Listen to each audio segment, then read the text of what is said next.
Hi, scholars. Here we are with the beginning of our end of year project. We've made it to the very last part of our curriculum. I hope you guys are feeling excited and are looking forward to completing this project. And after this, then we are done with our school year. So it's very exciting times.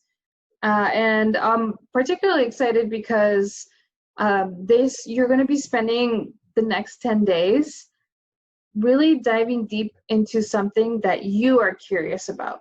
So hopefully you guys will find this project to be very rewarding, and that you get to investigate something that you are interested or feel curious about.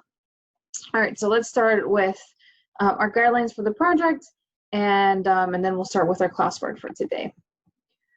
So for the project overview, you're going to conduct a research, and you're going to be gathering information that's going to be aligned to answer that research question. You are going to design a presentation so that you can communicate your findings with other people, and then you are going to present your final project. How this presentation is going to look like will depend on your individual teacher. So stay tuned for more information about that. And then if there might be an optional, depending on how much time we have, of evaluating your peers' presentations, so we're able to give each other feedback as well. That again will also depend on each individual teacher, right? So let's dive a little deeper. The purpose of today's lesson is really going to be to choose the topic in which you're going to the topic that you're going to investigate, right? So while you're thinking about the topic that you're going to investigate, keep these things in mind, right? How can you gather evidence that's credible to raise awareness of the physical science issue that you're going to be looking at? And then how can you present the information in the most effective way that invests other people to become advocates? And how can you raise awareness of the physical science issues that impact our society and helps invest other people as well? Right, so we're trying to present information and then help the people that you're presenting the information to become invested as well in the topic that you're discussing. Right, so how can you make things interesting and engaging towards others?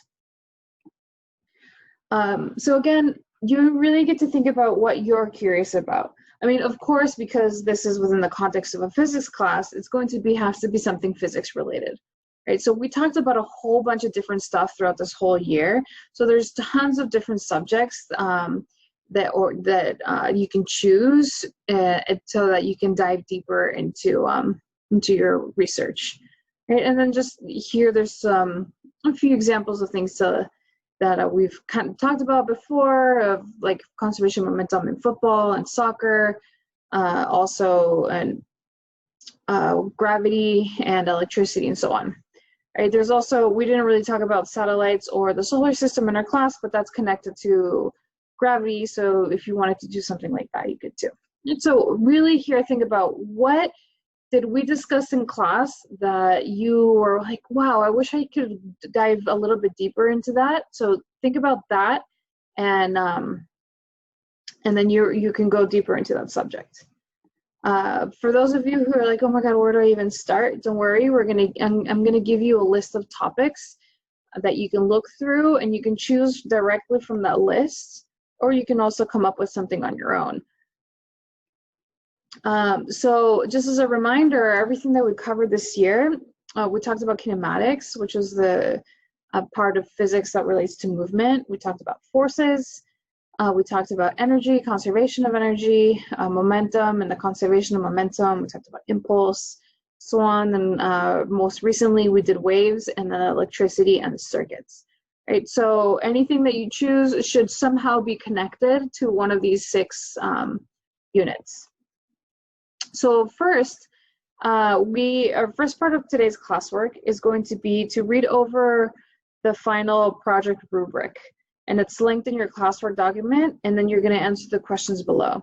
So let's go over to our rubric here. So here we have our rubric. It's several pages long, so just read through it, skim through it, of like what is like a good, over here, like what makes like a great presentation versus what doesn't make a good presentation, and look at keywords that help emphasize that. Right, so you're going to read through that, and then your classwork document here, you're just going to add, you're going to answer these 2 questions. Right, so take the next 5 minutes or so to do that. Right, so, and when you're done, you can press play and come back to our video.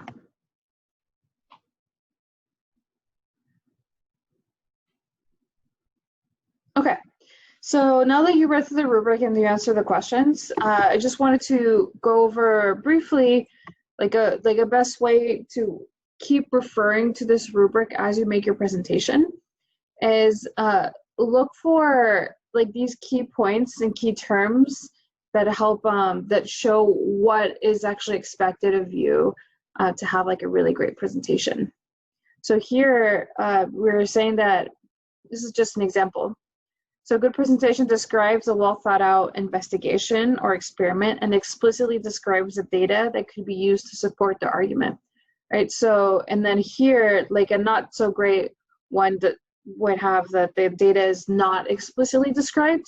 So here you're being told that the data, it will support your argument, right? So being able to actually use your data, any data that's collected in the investigation that you've chosen will help support, right? And the same here with if you have a claim, your claim should be accurate, clear, and complete versus an incorrect or an inaccurate claim, right? And then using relevant identified evidence. So this connects to our whole claim, evidence, and reasoning, where you can't have a claim if it's not backed up by data or by logical reasoning.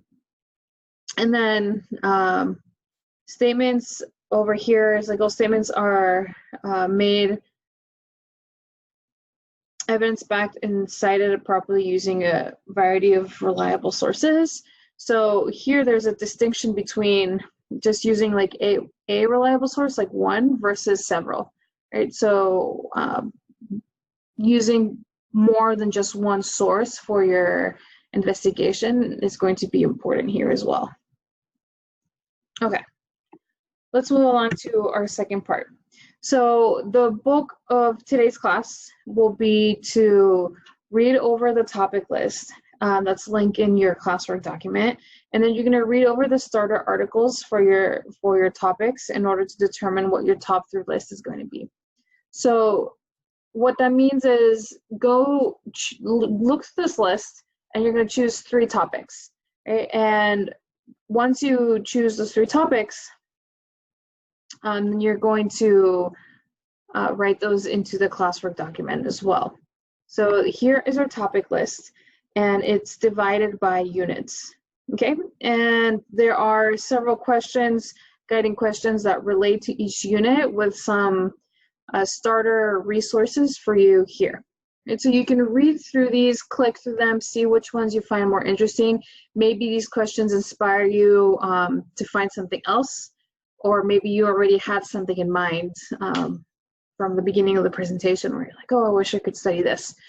And if that's not on here, you can choose that as well. I mean, just like do some research about like a starter resource that you could use to answer your guiding question.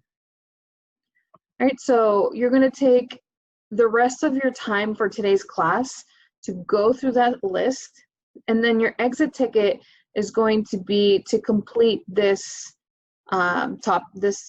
table here. So choose right here the question that you chose, and then describe the issue, and then explain why you personally feel motivated to explore that. If one of these, so then your teacher is going to go through them and going to give you a final approval on which one you're going to investigate. So then we'll do that on the following day. And so make sure that you complete your classwork on time so that your teachers are able to look through these lists and give appropriate feedback before the next lesson.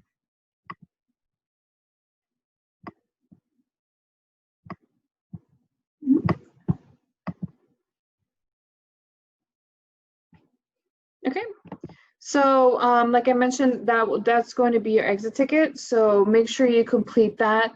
And that's all for today. So I hope you have a fantastic rest of your day. I hope you're excited, and we'll see you tomorrow.